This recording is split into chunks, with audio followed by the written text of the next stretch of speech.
लड़ाई में जब तोप चला ली देसी कट्टे से कैसे लड़ाई जीतेंगे वो। बलि के बकरे ढूंढ रहे हैं। वैसे तो ब्राह्मण समाज को ये कहते हैं मुख्यमंत्री बनाएंगे, एक टिकट तो दे नहीं रहे ब्राह्मण समाज को। यहाँ जेजेपी बीजेपी का ही चुनाव होगा कि ये कांग्रेस वाले जो नेता कोई किसी डर से कोई किसी डर से सारे बीजेपी में मिलेंगे आपको।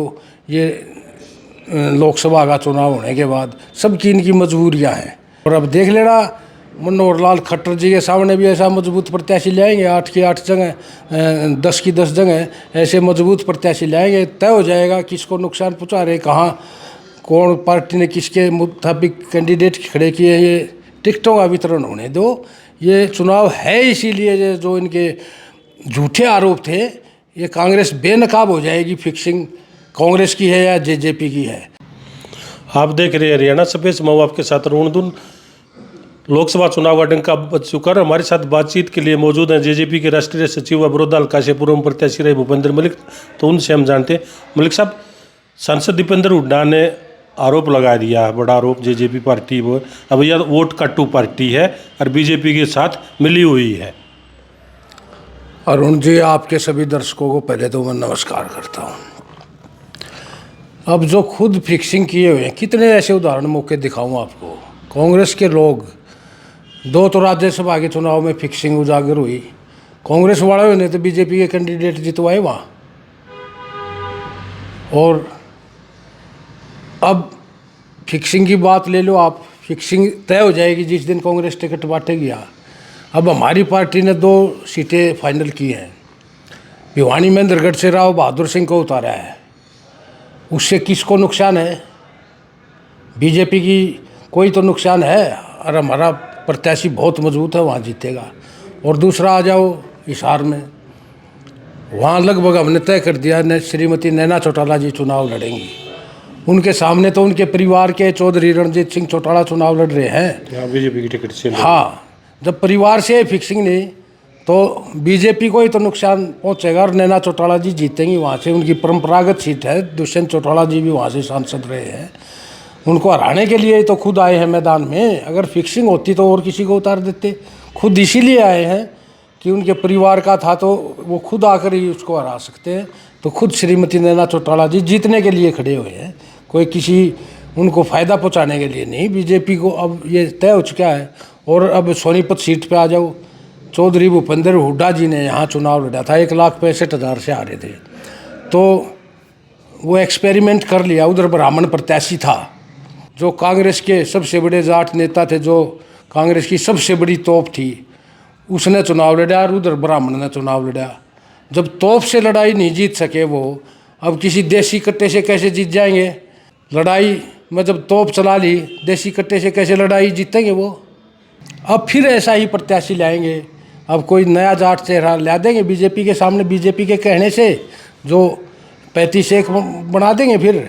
और ये बीजेपी वाले अपना फ़ायदा के लिए जो नाम देंगे, जो इनको सूटेबल होगा वो कांग्रेस वाले तय कर देंगे। अगर इन्होंने टक्कर का मुकाबला बनाना तो किसी ब्राह्मण को क्यों नहीं देते? 2.5 लाख है ब्राह्मणों की, सारी की सारी जो वोट है 2.5 लाख का जो वोट बैंक है, एक तरफा जो ब्राह्मण प्रत्याशी की तरफ कांग्रेस कर रही है। ब्राह्मण प्रत्याशी को लाओ, उसमें से आधी वोट तो आएंगी।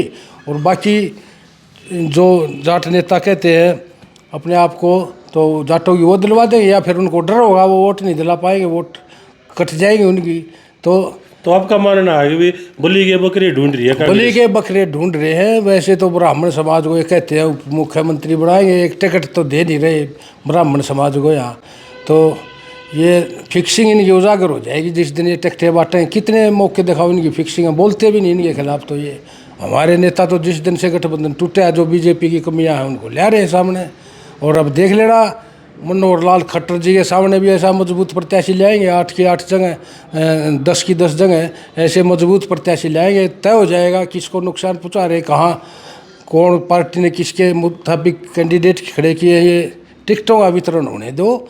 ये चुनाव है इसीलिए जो इनके झूठे आरोप थे ये कांग्रेस बेनकाब हो जाएगी। फिक्सिंग कांग्रेस की है या जेजेपी की है।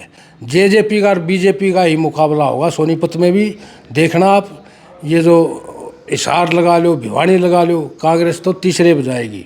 और आने वाले समय में भी ये 4 जून को तय हो जाएगा। अगर किसान, कमेरे, युवा, मजदूर, गरीब की सरकार ला सकता है तो कोई दुष्यंत चौटाला है। ये समझ में आ जाएगा कि 10 साल इन्होंने पीछे खराब कर दिए, 5 आगे भी कर दिए। जेजेपी बीजेपी का ही चुनाव होगा कि ये कांग्रेस वाले जो नेता कोई किसी डर से, कोई किसी डर से, सारे बीजेपी में मिलेंगे आपको। ये लोकसभा का चुनाव होने के बाद सबकी इनकी मजबूरियां हैं। वीरेंद्र सिंह डूमर खां हैं, वो भी विरोधी दल के माए थे, वो भी जेजेपी को बीजेपी की बी टीम बता के गए हैं। उनको तो देखो अब कांग्रेस की भाषा बोलनी पड़ेगी। चौधरी वीरेंद्र सिंह की मजबूरी है। वो तो पहले ही हमारे खिलाफ बोलते रहते थे, जेजेपी पार्टी के खिलाफ। अब वो कांग्रेस में हो गए तो वो भी यही भाषा बोलेंगे। उनका तो अब क्या बताएं, हम अपना पार्टी के हिसाब से बोल रहे हैं वो भी। तो मलिक साहब एक चीज़ और, जो पूर्व सांसद हैं लोकतंत्र सुरक्षा पार्टी के सुप्रीमो राजकुमार सैनी, उन्होंने भी कांग्रेस को समर्थन दे दिया है। समर्थन तो मेरे को ऐसा लगता है इनका पहले से ही था। जब लोकसभा का चुनाव चौधरी भूपेंद्र हुड्डा ने लड़ा, गोहाना विधानसभा से 12,800 वोटों से हार गए थे।